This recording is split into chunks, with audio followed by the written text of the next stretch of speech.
Hi, Graham Brown, founder FM Uncut. Today I'm going to talk about this book which I bought called Tools of the Titans by none other than Tim Ferriss, he of the 4-Hour Work Week. Now, Tools of the Titans is new. I've just got this book from Amazon. It's a big brick of a book. It's actually, 650 pages. Big fat book. It's, a good 2 or 3 inches wide, so it's kind of sits on your desk and it's there, plenty of content in it. Now, what's it about? Well, it says on the front cover, the tactics, routines and habits of billionaires, icons and world-class performers, which is great. So what Tim's trying to do is he's interviewed some really, really interesting people, and if you have a look down the list of who's in this, and as he said in the preface, on the shoulders of giants, names you're going to be familiar with: James Altucher, Mark Andreessen of Netscape, Glenn Beck, a whole bunch of people, that big famous names, Paulo Coelho, author of The Alchemist, Kevin Costner, the actor, Alain de Botton, the author, Jack Dorsey, he of Twitter fame, Jamie Foxx, the actor, Malcolm Gladwell, the author, Seth Godin, my personal favourite author, etc. I mean, it just goes on. Obviously, you've got the foreword by Arnold Schwarzenegger. Then you've got a whole bunch of people in this book. I mean, you've got everybody from authors to venture capitalists like Sam Harris from Y Combinator, Reid Hoffman, LinkedIn. Just goes on and on. So you've got in here a good couple of hundred names of people who just really stand out as A-class, professional, successful individuals. Every different discipline covered. And by the way, I know I've mentioned only just a bunch of guys, but there's a whole lot of ladies in here as well. You got people like... Well, let's just have a look down the list in terms of the female complement. Who do you have? Well, you've got, let me just say, now that I said that, I can't actually find when it jumps off the page. Sophia Amoruso, you've got Margaret Cho, Amelia Boone. Yeah, so there's a whole, it's not just guys in here. I know it seems to be Maria Popova. It seems to be heavily weighted, but that's just how it is in media anyway. Anyway, so there you go. So that's the intro to the book. So the Tools of the Titans, the tactics, routines, and habits of billionaires, icons, and world-class performers. And I've just got this book today, so I've just started reading it. And what's interesting, the foreword is by Arnie, the big Arnold Schwarzenegger himself. And it's really interesting because he starts off by saying, he's not a self-made man. And what he means by that, he means that he's got his success with a lot of help. And that sort of cues up the book, if you like. And the book is all about that, which is, you need the input of other people, whether that's people in your personal network or the inspiration of these people to be successful. And that's what it's about. So what this book is really about is not the stories of all those successful people that I've mentioned, because, those have been done so many times. But what it's about is how these people live their lives. So what sort of heuristics, what kind of thumbnail rules do they live by? And, with each of these, they have, a set of takeaways, really, really simple bullet points that you can just open the book anywhere and take away a key point and maybe make something out of that. So that's how Tim Ferriss has designed the book. So let's talk about the good things and the bad things about the book. Now, I've only got this for one day in my hands, so, I'm not fully qualified to give you a full in-depth analysis of the book. But so far, I think there's some really interesting things that you can take away. There's some points as well which kind of, a bit of a showstopper for me as well. But let's get those out of the way first, because they really aren't. I suppose they aren't a showstopper, because if you can get over them, then, this is a really good book at the end of the day. The showstoppers are, this book reminds me of, I don't know if you've read Seth Godin's The Icarus Deception, which is a great big book.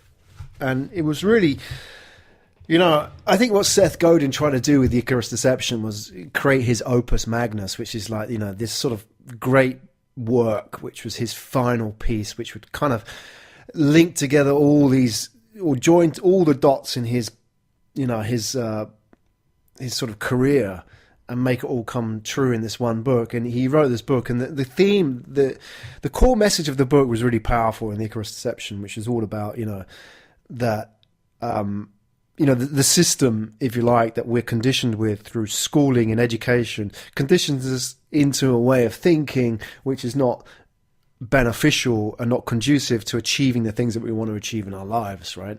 So that was the Icarus Deception. The problem with the Icarus Deception as a book was that it was, I don't know, there was something about it. It was reminding me like it was just a whole bunch of notes. It was strange because, Seth is such a great author and such a great articulator of points and such a great illustrator on, in the written word of ideas and analogies, and great storyteller. Not in the sort of Malcolm Gladwell sense where you go really deep down into many, many levels of analysis. But Seth is just like really good at, dropping examples and making you understand something through analogy.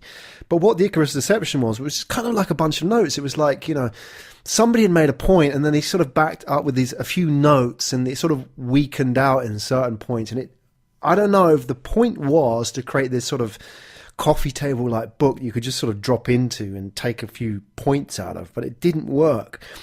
And in a way, I think the Tools of the Titans is a bit the same, because I've kind of skimmed through it, and there's some really, really good sections in here. Like I was just reading about Laird Hamilton as well, one of the greatest big wave surfers of all time, and just, dropping into that section. I'm not a surfer myself, but I'm really fascinated by anybody who's really top of their game. And it's really interesting because he's talking about not surfing necessarily, but just more about life and relationships, which is really interesting. So that was really interesting, dropping into that, picking out some points. But then I find in some of the sections, it's just kind of like, it doesn't work for me. It's like, you've got these sort of lists. Tim Ferriss has done these lists where, let's for example, say he's got like a 10-point bullet point list, which is a lot of what the book is, bullet point lists. So you can just sort of grab stuff out of it. It doesn't really, I suppose, like, in a Malcolm Gladwell style, create this huge overarching narrative where you've got to go into all the backstory and so on. What Tim Ferriss does is give you all these lists and easy takeaways. But some of the times the lists look like, sometimes you remember when you're writing an essay or trying to publish something and you just can't be asked to finish this list. So you just kind of like bullet point, it done. And it's kind of like really weak. And you've got sort of a list of 10 points and then maybe 3 or 4 of those are really well developed, but then, the rest are just bullet points. So it's kind of a bit slack, if you ask me. And in a little way, I found the book was a little bit like that and a little bit off-putting. But, it's a bit random. But that's sort of Tim Ferriss's style. So, like it's like his random show, right? It's just kind of random. It's just a ramble in many places.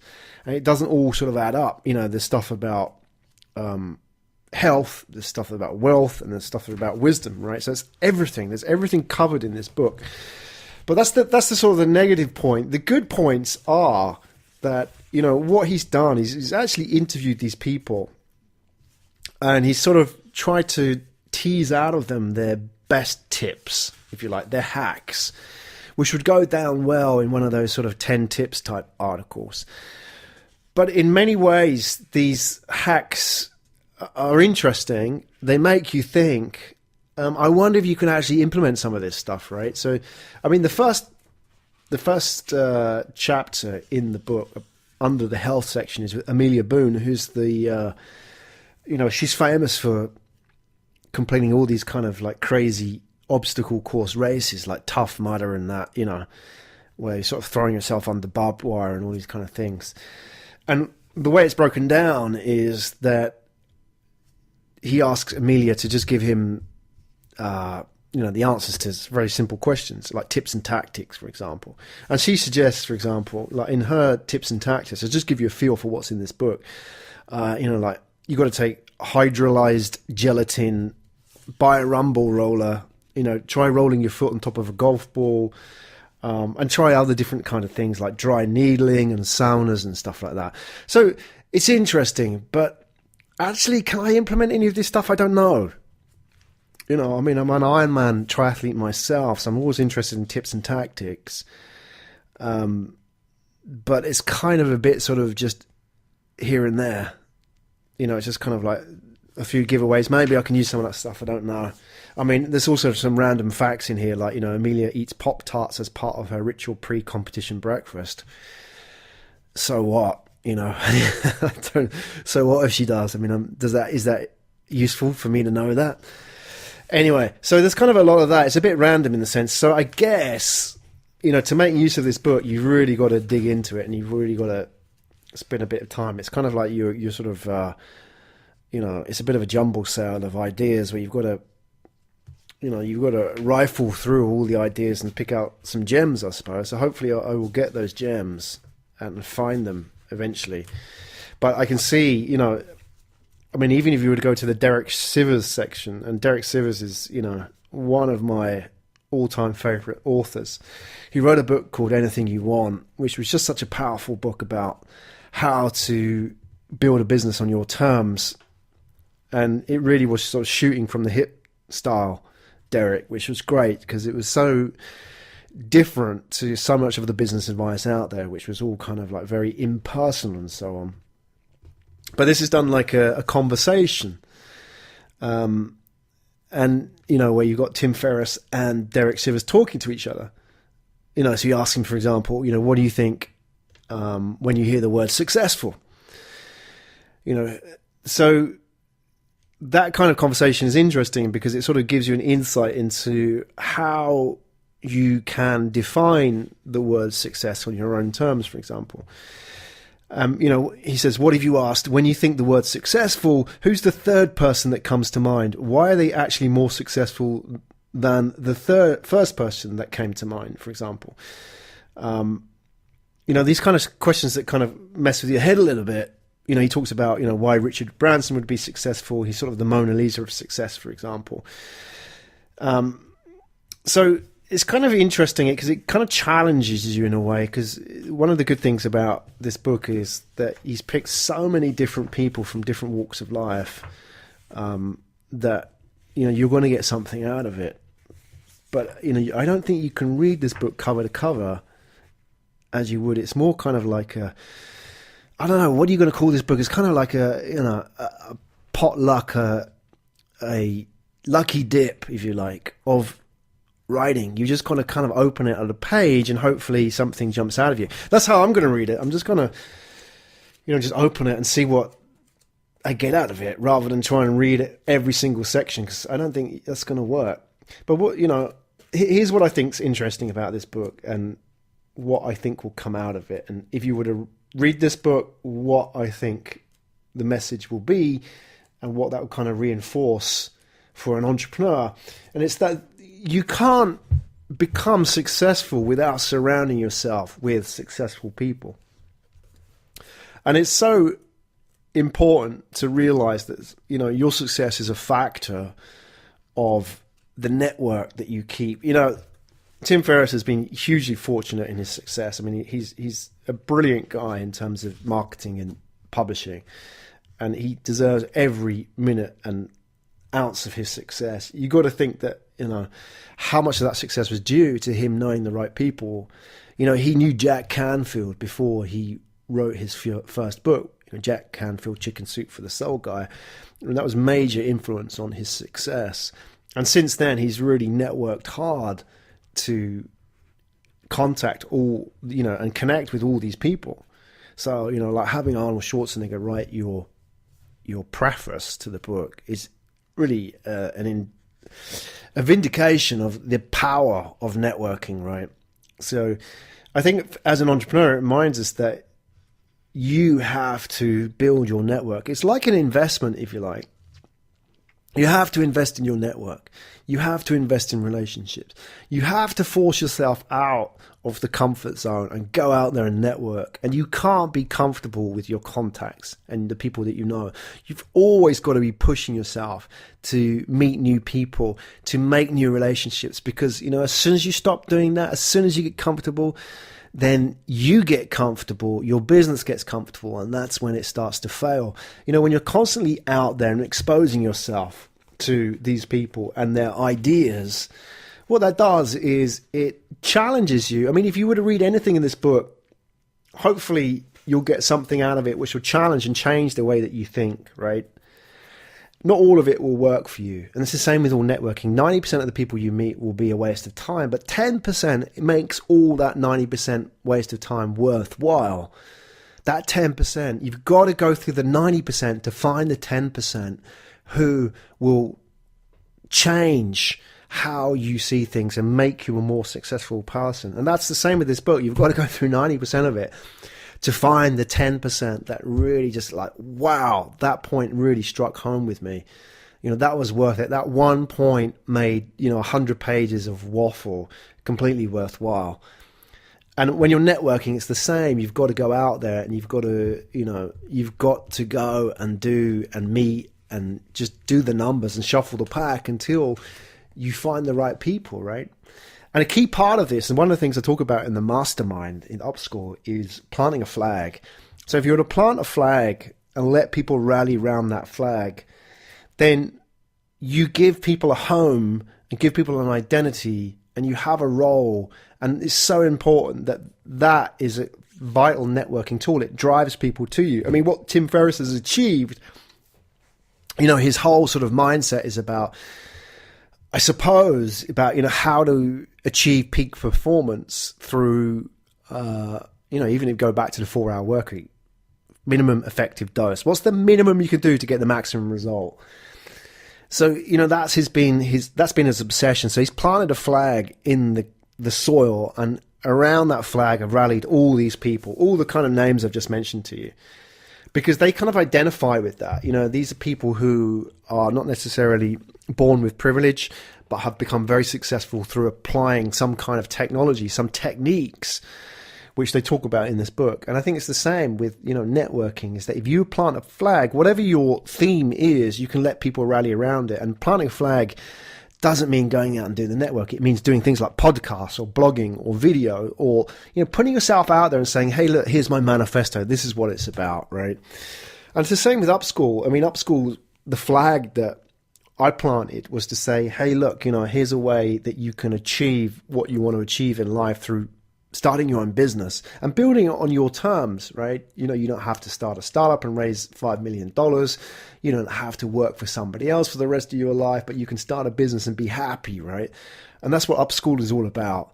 So, I think the key is that when you're looking at your success as an entrepreneur, you've got to think about how you can leverage this network around you to become successful. And the key to doing that is planting a flag, let these people rally around you and learn from these people and leverage their sort of success and experience, because you will, by virtue of planting a flag, you will become a leader to these people, right? So that's tools for the Titans. More updates to come. I mean, I've really only just read the first 40 pages and skim through the rest, but I'm really excited to see what else comes out of it, and I will share some of the key tips and tricks from Mr. Timothy Ferriss and all his friends in his ecosystem as we go along. So that is Founder FM Uncut, and coming up on Founder FM, I will share some tools of the Titans from Timothy Ferriss. My name is Graham Brown. Thanks for listening.